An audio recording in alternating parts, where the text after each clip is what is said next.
Heavy is the head that has to manage all of this. Hey everyone, welcome back to my channel. We're now incentivized to buy what we already buy. Fumbling through college had me building. I also got something done on the other side. And that was right around, I would say, May, maybe right before renewing the lease for this property. Welcome to the channel, Martha. Thank you for having me here. Oh, I was going to say, I am getting up there in age, I'll tell you what. Bills paid by other people, life was never this good. I had to step back, knowing that it's... Hey everyone, welcome back to the channel. So today I wanted to talk about the long-term investing mindset, right? What is a long-term investing mindset? You see, the thing that truly deters people from getting the job done and really accomplishing things is that their mindset isn't long-term. They're thinking about what they need right now in the moment, what they can do now with the money that they have in that moment. And they're not necessarily thinking about their future, right? So as you get older, you hit your 30s, you hit your 40s, you're starting to say to yourself, oh my goodness, I don't even have $20,000 in savings. Needless to talk about how I'm going to get $20,000 in investments and other vehicles, right?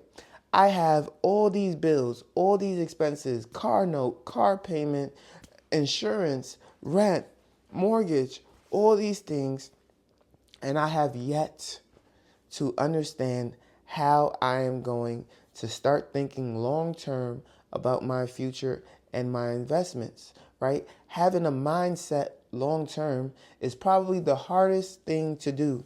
And what do I always tell you all about? Having money creates opportunity, right? So the first thing we need to do is to get out of debt. The first thing we need to do is get out of debt and understand why we're doing so, right? Understand why we want to be who we want to be. A lot of people know that they need to get out of debt. A lot of people know that they need to invest in their future, in their 401k, and their Roth IRAs. A lot of people know that they need to own a home. A lot of people know that they need to pay it down so that they don't have a mortgage in retirement. A lot of people know these things. So it's not incumbent on me to tell you that, hey, these things need to be done. But what it is that they don't know is why they are doing it. Why they have to sacrifice right now for their future.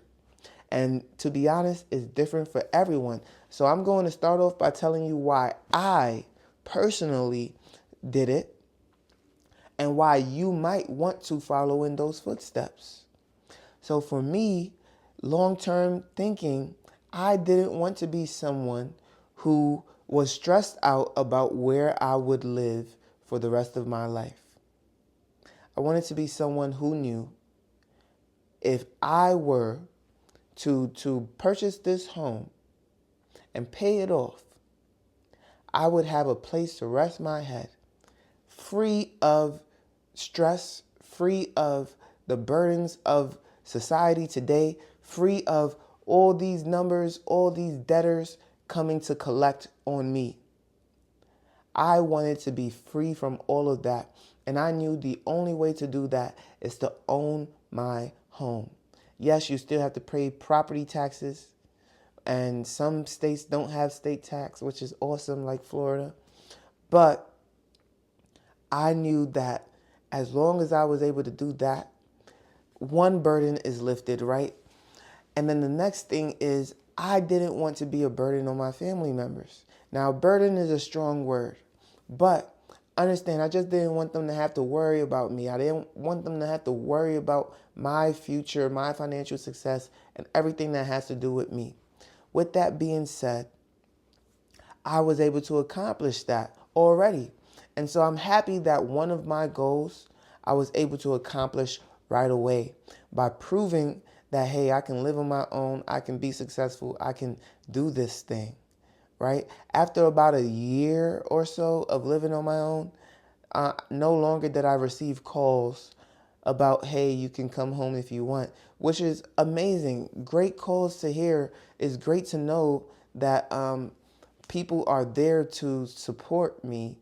But it's also great to know that they don't necessarily have to, because I've done right by them and you know, worked hard to achieve more.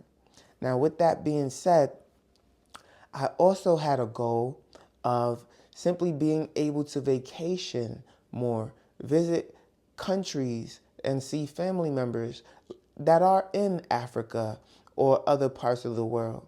And so in order to do that, I need freedom, true freedom, not freedom that's attached to a job, right? And so in order to have that, you need to be flexible, either find a job that is that flexible or create a business or simply just have the passive income stream that will allow you to travel as you so choose. Now, this is a goal of mine that is probably the hardest of them all, right? Because if you're going to be going for 2-3 months at a time, which my family members have done for me over the summer while they were working corporate jobs, this is insane to think that you can do that in today's society unless you're a teacher, because those teachers, they have the summer off, right? And so again, it's about building that identity for yourself. What do you want out of life? Maybe you might decide to be a teacher if your goals align with a lot of the things that mine align with, right? And so it's understanding that. Now, some people might have other reasons to do what they want to do. For example, let's say you have a child, daughter, son, whatever the case may be. If they necessarily need, I don't know, toys, right? They need toys to play in the home. But you're also trying to save for their college. What's more important to you?